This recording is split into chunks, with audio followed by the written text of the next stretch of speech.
Bienvenue dans l'infoflash du mercredi 7 septembre. Voici les titres qui font la une dans la région aujourd'hui. Abolir ou non l'élevage intensif? Nous avons rencontré pour vous des agriculteurs et agricultrices du Seeland qui nous livrent des avis divergents. Les prix de l'électricité grimpent en flèche. Tramelan est l'une des communes du Jura bernois particulièrement touchée par cette hausse. Raisins précoces, les vendanges ont débuté sur les bords du lac de Bienne, une première depuis 30 ans. Cette vidéo a été enregistrée clandestinement dans une exploitation agricole suisse qui fournit sa viande à la Migros et à la Coop. L'organisation de protection de l'environnement Greenpeace veut démontrer l'existence d'élevage intensif en Suisse et prouver que le bien-être des animaux n'est pas garanti. Le problème est que ces exploitations sont parfaitement légales. Or, elles seraient amenées à disparaître si le peuple accepte l'initiative, souligne Greenpeace dans un communiqué.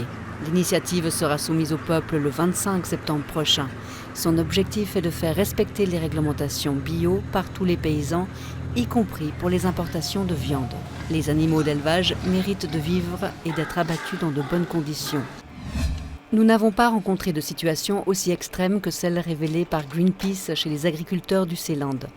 Les opposants à l'initiative nient l'existence d'élevage intensif en Suisse. Nous nous sommes rendus dans 3 exploitations agricoles de la région et vous livrons les témoignages récoltés auprès d'opposants et défendeurs de l'initiative. Plus de 400 poules sur une surface de 300 mètres carrés. L'objectif de l'exploitation à Chiètre est de produire un maximum de poulets le plus rapidement possible.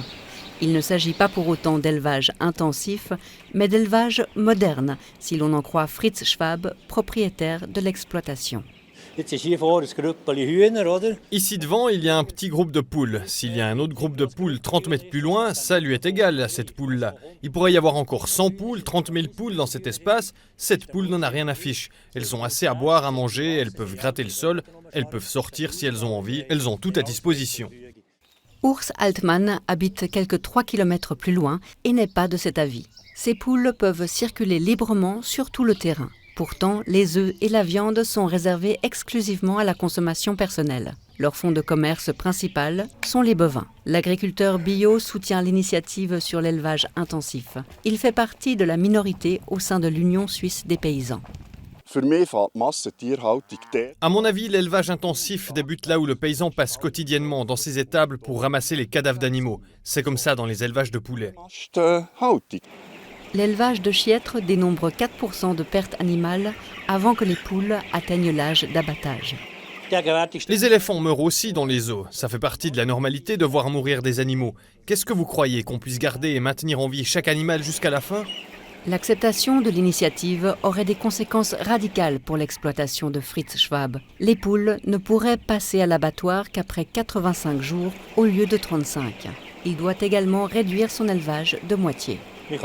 On peut bien avoir 27 000 poules par ferme. Dans mon cas, ça signifierait que je devrais construire un deuxième espace pour les accueillir. Tout reviendrait plus cher. On ne pourrait plus importer la nourriture. Tout devrait être produit en Suisse. Il faudrait baisser radicalement la production et on n'aurait pas assez. Pour les personnes qui soutiennent l'initiative, comme Urs Altmann, le texte est également un plus pour l'environnement. Une étude de la Confédération le confirme. Des élevages moins intensifs conduiraient à une réduction des gaz à effet de serre et donc des émissions de CO2, soit près de 260 tonnes par an. Urs Altmann regrette que les paysans, qui sont pourtant aux premières loges du changement climatique, soient si réticents face à l'initiative. Si l'initiative est acceptée, cela ne signifie pas que les agriculteurs devront forcément rénover leur étable et construire de nouveaux espaces. On va enfin pouvoir en discuter. Lorsque le Conseil fédéral prend une décision, ce n'est pas Ueli Maurer, c'est l'ensemble du Conseil fédéral, ce qui inclut les commissions spécialisées et les experts. Par ailleurs, la mise en place des mesures prévues par l'initiative s'étale sur 25 ans. Les paysans auront donc tout le temps d'adapter leur structure aux réglementations bio. Ce n'est pas si simple, dit Fabienne Wider, opposante à l'initiative. C'est avant tout une question de coût. Nous serons amenés à fermer nos exploitations car nous n'avons pas l'argent, ni maintenant, ni dans 25 ans. Les prix du marché ne vont pas changer. On n'aurait aucune chance de faire des travaux de rénovation. Ce serait la dernière génération de notre entreprise familiale. Il n'y en aurait pas d'autres. Un autre problème est que la demande en viande bio stagne. Selon une étude de l'Office fédéral de la statistique, c'est justement du côté de la viande de porc que les chiffres sont parlants, avec seulement 3%. Le Conseil fédéral et le Parlement recommandent de rejeter l'initiative. En comparaison avec les autres pays européens, les conditions d'élevage sont beaucoup plus strictes. La dignité animale serait déjà suffisamment protégée. En outre, l'interdiction d'importer de la viande qui ne respecte pas les standards bio ne pourra être mise en place qu'à grands frais. L'ELCOM, autorité fédérale indépendante de régulation dans le domaine de l'électricité, a sorti hier les prix de l'électricité par commune pour l'année 2023. Les augmentations ne sont pas les mêmes partout. Dans le Jura bernois, Moutier, Lanneville, Saint-Imier et Tramelon sont les communes les plus touchées. À Tramelon, le prix annuel moyen de l'électricité pour un ménage de 5 personnes s'élèvera à 1 343 francs et des poussières, soit environ 280 francs de plus qu'en 2022, ce qui impacte les habitants. Un sacré trou quand même dans le budget, du coup, voilà, avec une famille, des enfants, on va revoir, mais oui, ça fera un trou. Ça vous fait du souci?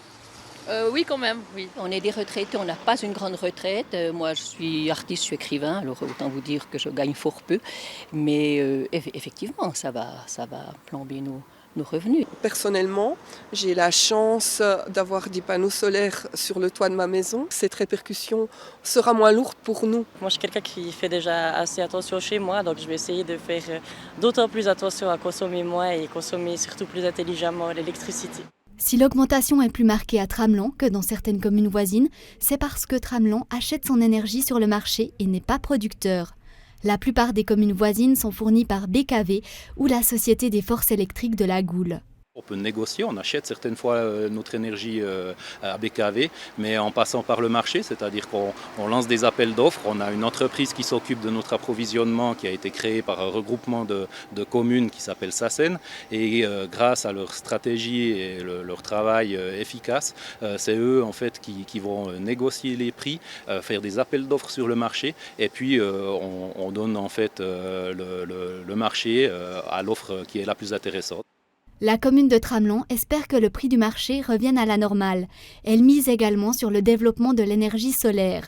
On va essayer de trouver les moyens de mettre en place ou de réaliser des projets qui nous permettent d'être un petit peu moins dépendants du marché en favorisant le photovoltaïque par exemple, avec des projets que ce soit sur nos bâtiments publics, mais aussi en collaboration avec des sociétés privées avec lesquelles on va en effet essayer de diminuer un petit peu notre lien avec le marché. Une discussion pour réaliser un projet photovoltaïque sur le Haume des Lauvières, comme c'est déjà le cas sur la patinoire, est en cours.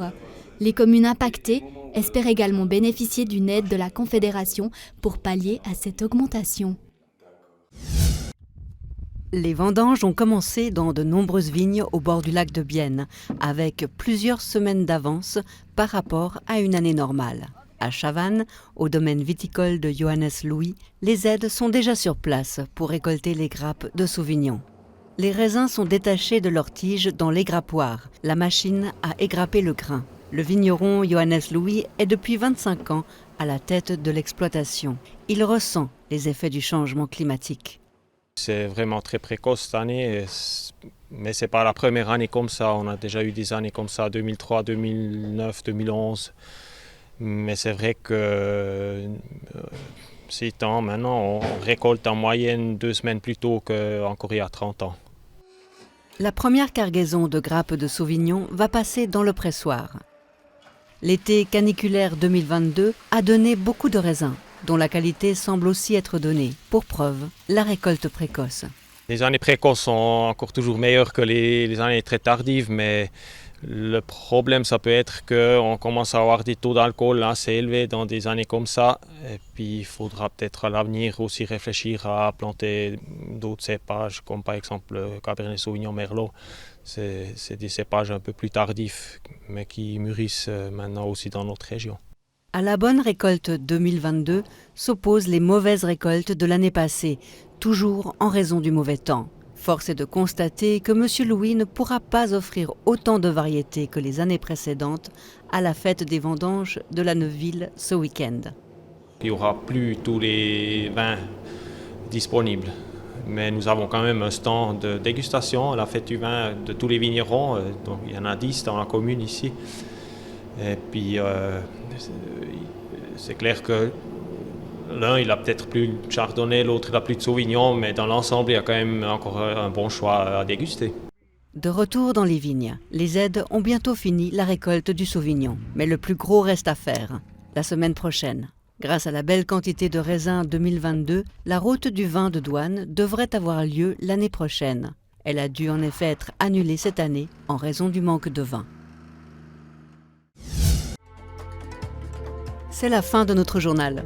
Tout de suite après la météo, on enchaîne avec l'émission Duel, consacrée aujourd'hui à la question de l'élevage intensif. La joute verbale opposera Martin Colli, vice-président de la Chambre d'agriculture Jura-Bernois, et Vera Weber, présidente de la Fondation Franz Weber. Continuez à nous suivre et passez une belle soirée sur Télébilingue.